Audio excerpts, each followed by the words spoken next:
faith in the promises of God.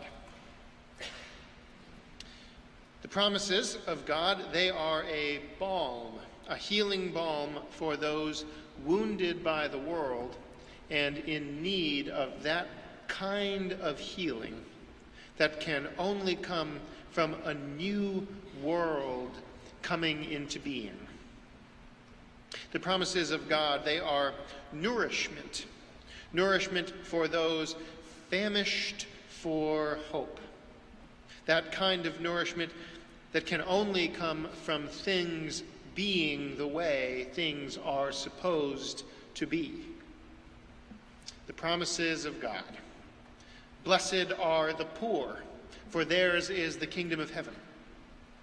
The promises of God. They will not hurt or destroy on all my holy mountain, for the earth shall be filled with the knowledge of the Lord as the waters cover the sea. The promises of God. The mountains and the hills shall burst into song, and the trees of the field shall greet you. Blessed are those who mourn, for they shall be comforted. Faith in the promises of God. We who would call ourselves people of faith, we must hold to these promises. This is the witness of Scripture. It says, faith is the substance of what is hoped for, the evidence of things that are not seen. Faith, it seems, is rather important to these promises. If without faith there is no substance to it, no evidence for it, without faith, it would help then. It would help to understand what faith is, what is meant by this word. We see faith in the old stories. In the story of Noah, we see faith. Noah was given a warning about the coming destruction of everything that he knew. Noah was given a promise of a new world that was yet to come. And Noah had faith.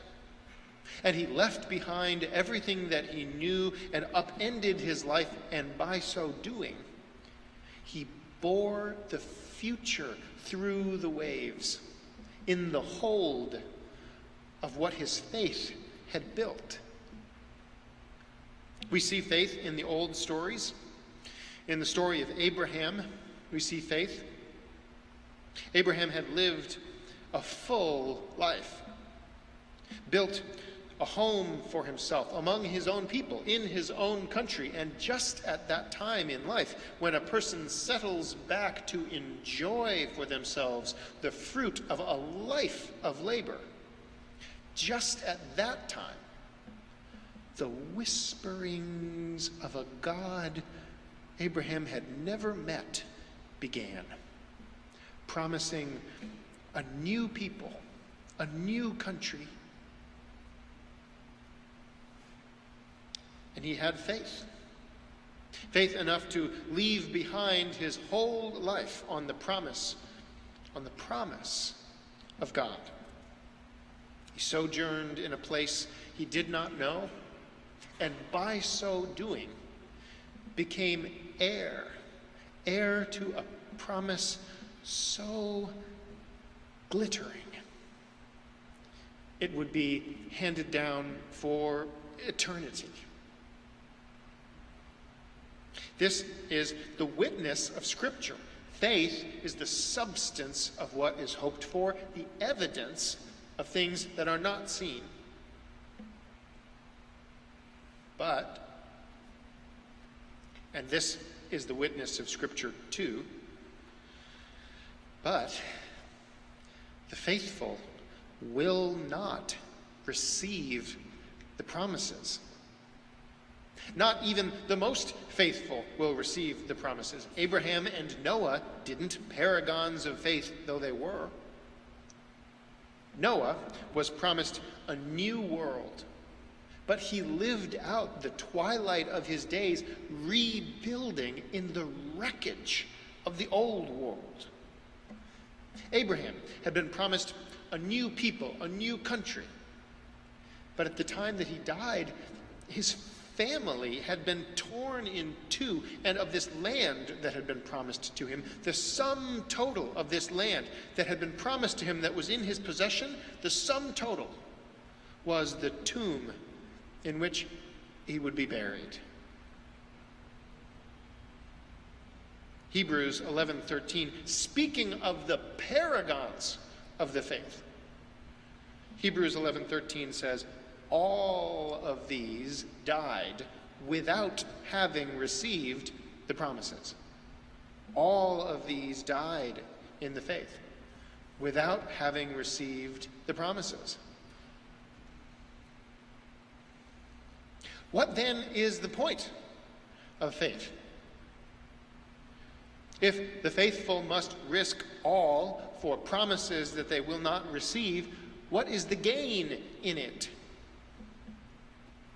The unfaithful will not receive the promises of God, this we know well. But neither shall the faithful receive the promises of God, so that the faithful and the unfaithful fare just the same. The faithful will not receive the promises,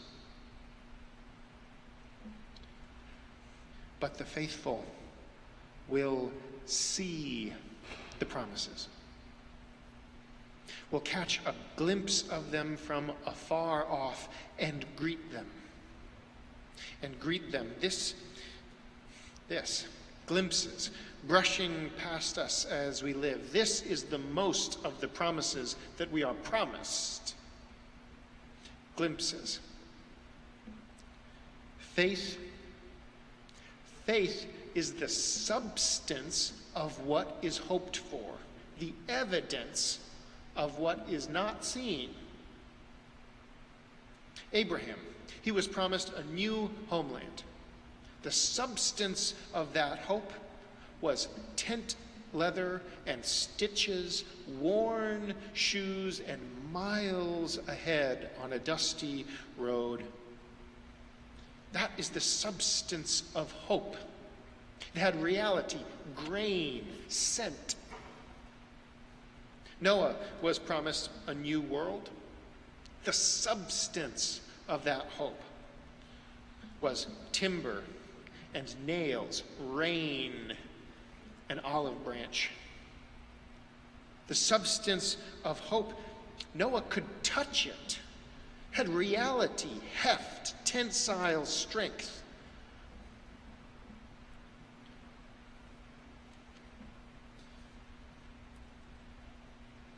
I have touched the substance of what is hoped for, too.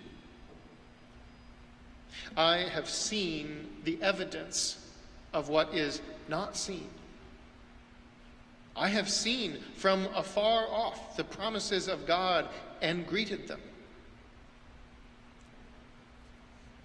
Through you, Old South Church.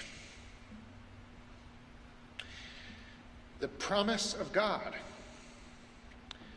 Blessed are the poor, for theirs is the kingdom of heaven.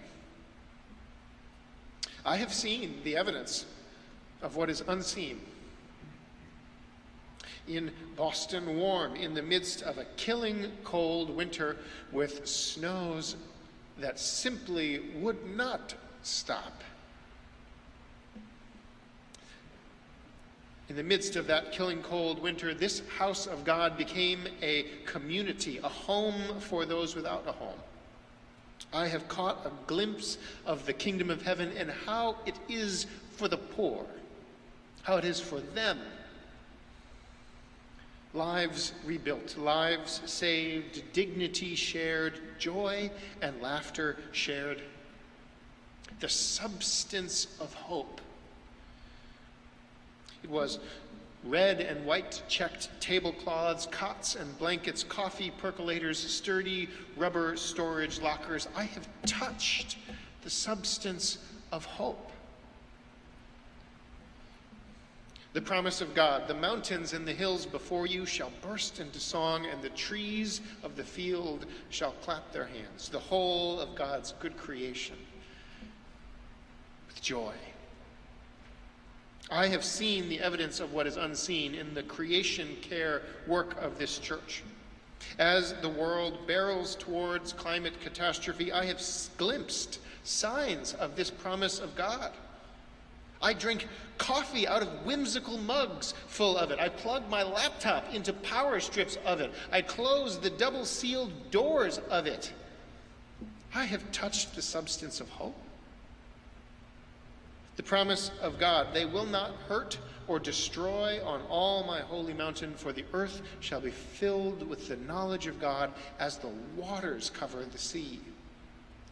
I have seen the evidence of what is unseen in your bodies, as you have shown up month after month and year after year, faithfully for protests and marches and vigils and important votes, as you have shown up to public hearings and interfaith actions at the State House and at corporate boardrooms and at the jailhouse. I have been pressed in so tightly with you on Boston Common at the Women's March, pressed in so tightly with you that none could move unless all would move. All yearning and working for something new. That sustenance that can only come from things being the way they are supposed to be. The promise of God.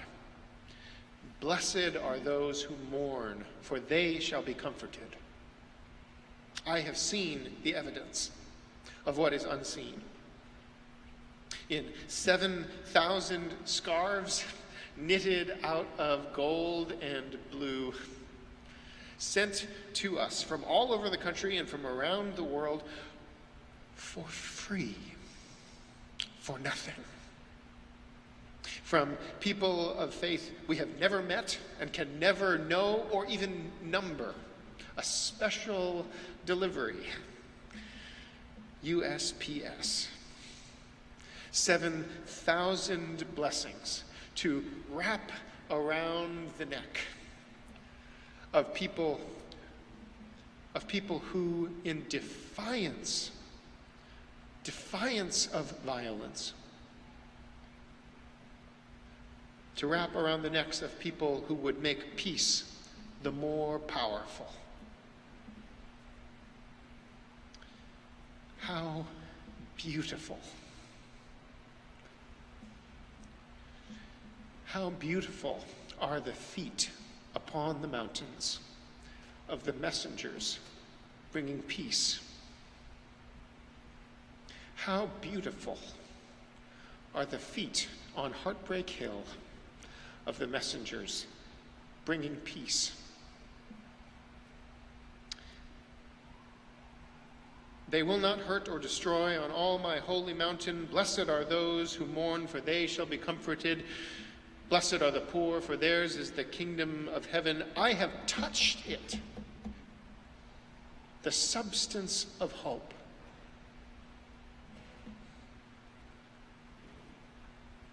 I have caught a glimpse of God's promises from afar off and greeted them in joy in you, Old South Church.